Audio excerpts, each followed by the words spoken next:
Howdy folks, LP Guru here signing in for Let's Play Castlevania Symphony of the Night, Episode 4.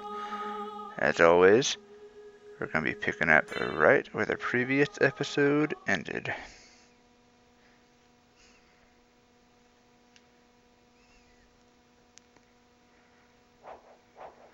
And for now, we have completed everything we can for the outer wall section of the castle. So it's time that we move on to the next area.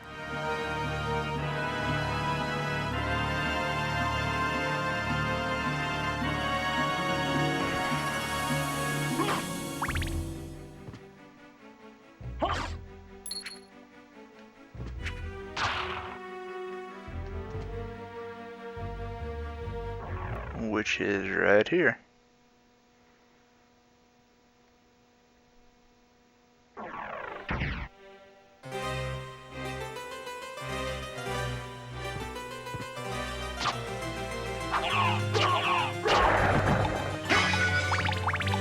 You can either backdash. It's normally better to backdash than to try to duck, as I just attempted to do. Its enemies give a very decent amount of experience.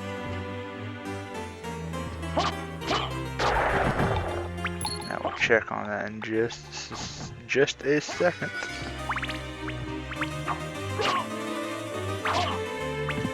They have a much longer reach than you would expect. So 597. I'm gonna see if I can run into another one. What did I say? 597. Now avoiding that hit. So yeah, 33 experience just from one. So yeah, when they get ready to lunge like that, or not lunge, but yeah, I forgot they have a special attack too, and that deals a lot more damage and it speeds up their attack rate, as just witnessed. Which was not nice at all.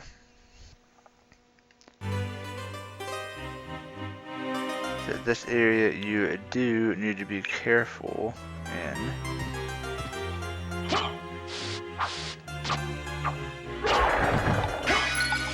For now, when you first enter, try to stick to the entrance area, because yeah, can easily defeat 3 in this one room. And that's a very nice experience. But for now, I'm gonna go back and recover some health, because that was very unexpected.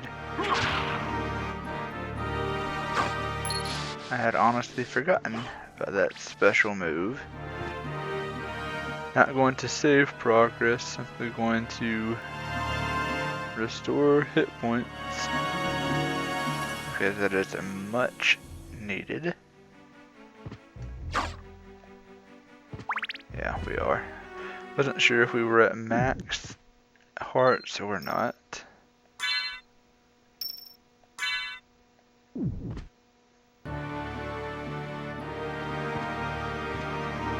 But we are. And it gave you 2 options. I'd also forgotten about that. And the first question is, do you wish to save, or however that is phrased. Under normal circumstances, if you choose yes, it goes ahead and saves your progress and overwrites the current save file that you have selected. But if you select no, it will ask you a second question, pretty much the same thing. Do you want to save? And if you say yes that time, if I'm not mistaken, then the game will allow you to choose what file you want to save. So it's very handy in not overriding your current save file. If you're in a particular moment in the game where you aren't sure what to do, or whatever the case may be, it will allow you to choose a different save slot or save file, allowing you to do that. Now, of course, since this is a PlayStation 1 game and it's based on the PlayStation 1 memory block system,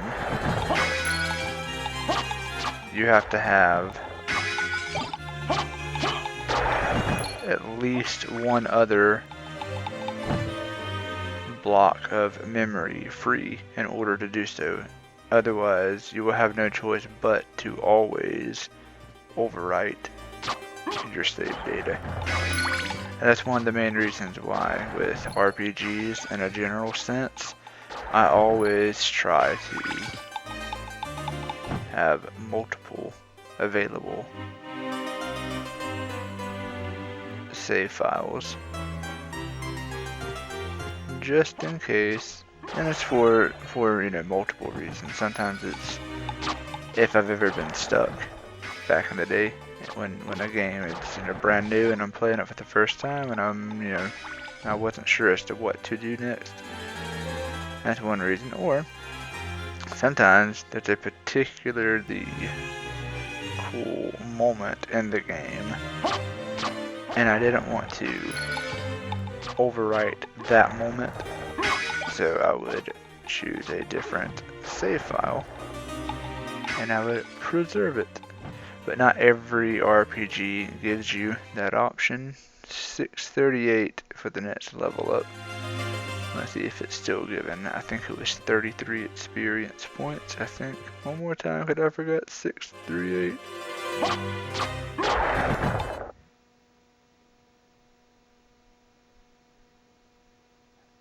Nope, looks like it's dropped to 22 points, and I think, yeah, we already have that as our armor. But it's nice to know that in case you missed it earlier in the game, that this monster drops it. So 572, we should be good. We should be good to keep exploring. Just have to be mindful to not be impaled by their sword, as that deals the most damage. Simply making contact with them only dishes out 1 hit point of damage, but being stabbed is a bit more devastating, especially since we barely have 100 hit points of damage. That's always another factor to keep in mind. Action RPGs, real-time RPGs, you've got to be mindful of that,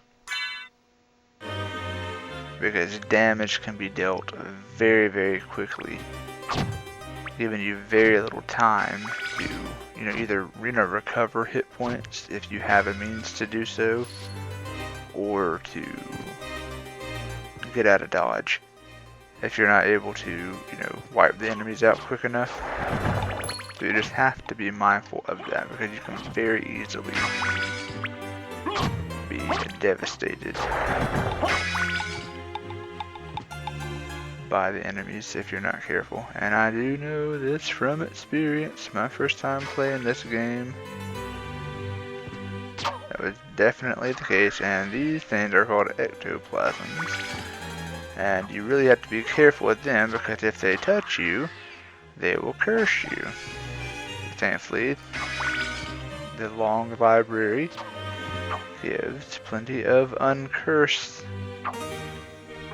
potions, but still being cursed is a pain, because you cannot take any action, and I believe it also freezes you in place too, so it completely leaves you susceptible and vulnerable to future enemy attacks until you use an uncursed.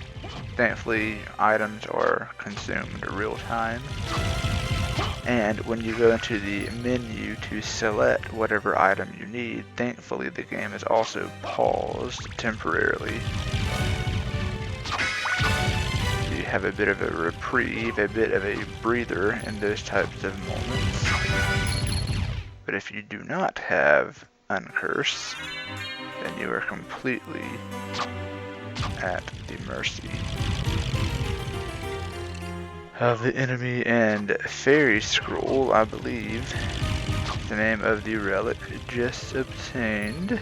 Make sure to grab that money because it's 2,000 coins, gold coins, I believe, which is very nice. But yes, Fairy Scroll. This is the relic that displays the name of each enemy, which is helpful information.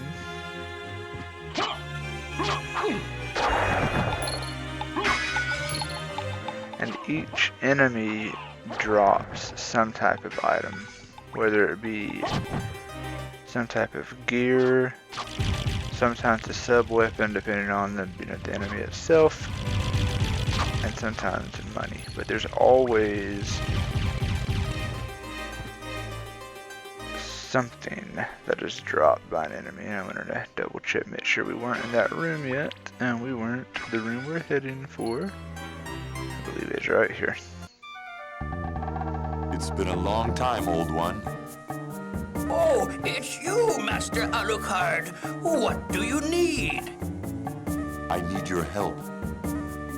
Young Master, I cannot aid one who opposes the Master.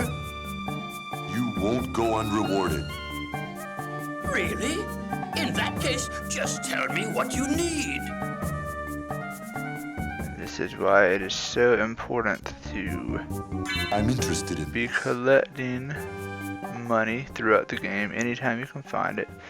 And this is also an area where you can sell various gems that you find throughout the game. As you go down the list, of course, since this is the only one we have, this is the only information that is shown.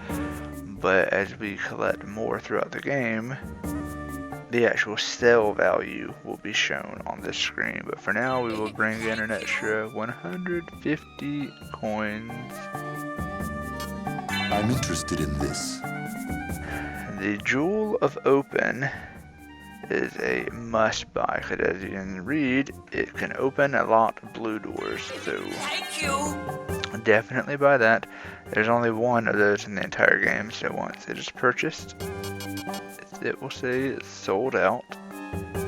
The library card is very useful because it allows you to teleport directly, I believe, I want to say directly to this very room. I could be mistaken, it may be to the entrance of the library, but regardless, from wherever you are in the entire castle, if you use this, it teleports you straight back to the library.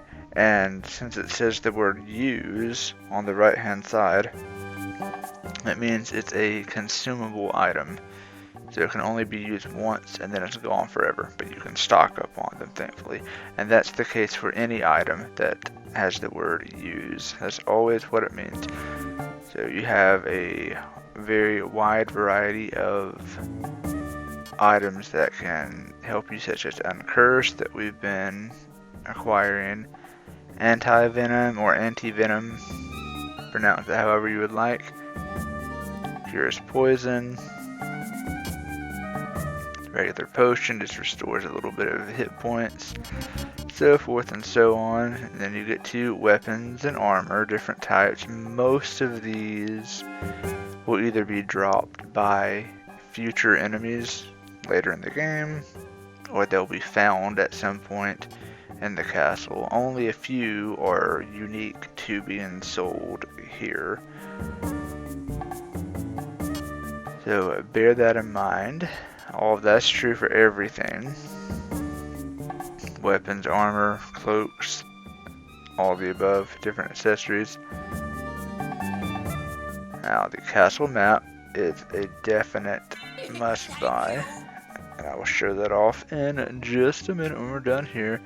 The magic scrolls. There are multiple spells throughout this game.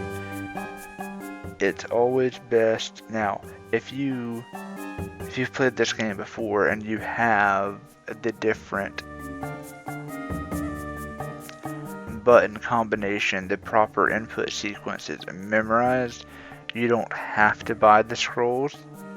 You can automatically use the spell right away, so long as you put the input sequence correctly. Thank you. But I want to purchase this one, and each scroll, I'm not sure exactly as to at what point in the game each scroll is made available here, but from the very start of the game, like right now, this very moment, the only magic scroll that is available is this one. But we will be coming back and revisiting later in the game and purchasing new spells as is needed. And with the enemy list, it's pretty much identical to any other enemy list that exists in any given RPG that includes an enemy list. If there's anything you want to know about, you can simply come back here and read up on them. They even include a very brief description at the very bottom, but it gives you all of their attributes, what they may be strong against, what they may be immune to, what they may be weak to, anything that they could absorb. Instead of dealing damage, it actually restores their health. Shows what their drop items are. And anytime you see a line that's just a bunch of question marks as is being seen here, that simply means that we have yet to acquire that particular drop item.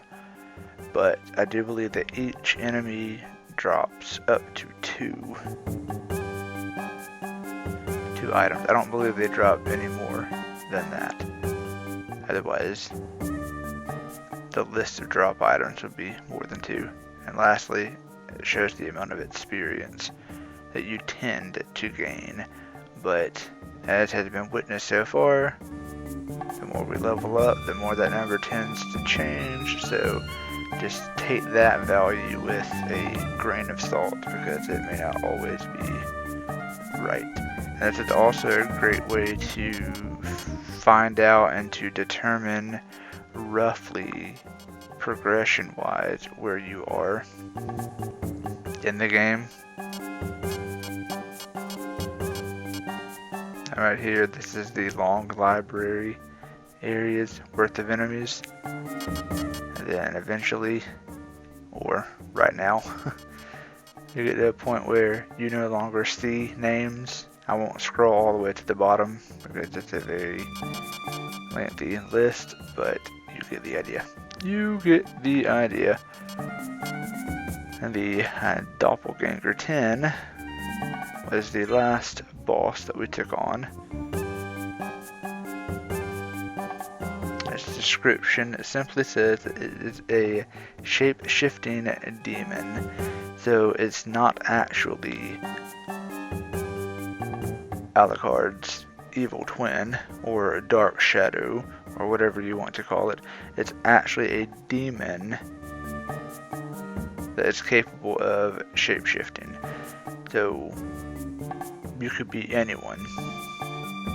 You could be Richter. You could be any other character that may exist in this game. And if that character encountered a doppelganger, it would be in that particular character's form, and would also possess that particular character's capabilities. Better enough of all that. Now that we have the castle map, everything that is in a kind of gray color shows areas that we have yet to explore, and obviously lets us know the directions we need to head in.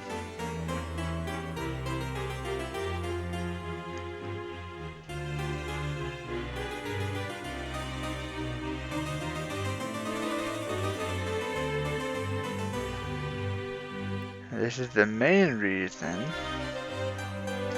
why the teleportation room shown in the previous episode is so important, because as you can see, you can't reach this ledge. And from here you can tell that there are, well, it may be hard to tell on your screen because certain doorways are very small, or at least that's how it seems on my TV screen. But looking at the map right now, above where we are, there are 2 more doors that lead to deeper sections of this library. This library is much larger than it seems right now, but at the present moment we don't possess the means to reach either of the higher ledges.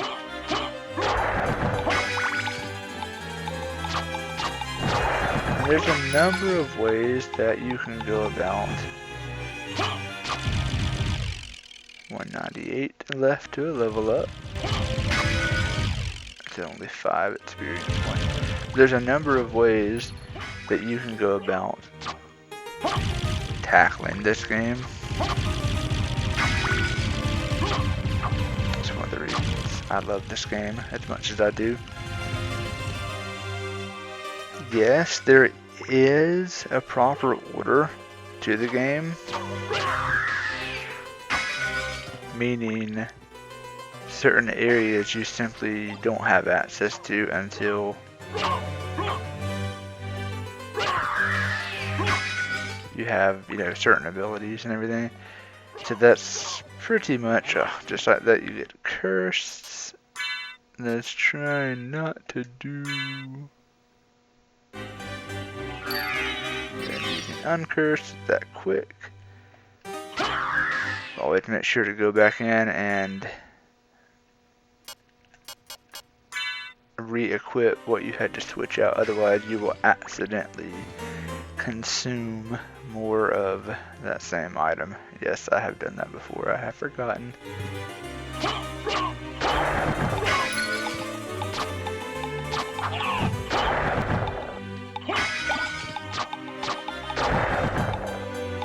But that is natural selection, if you will, for the game. Requiring certain abilities, and we need to head up. But requiring certain abilities is the game's way of having its own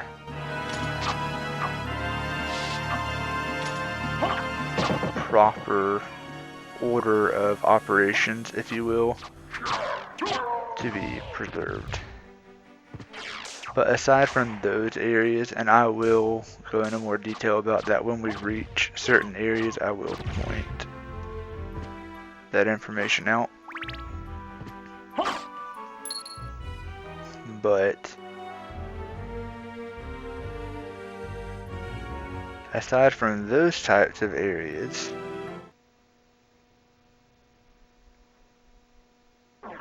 you can pretty much play this game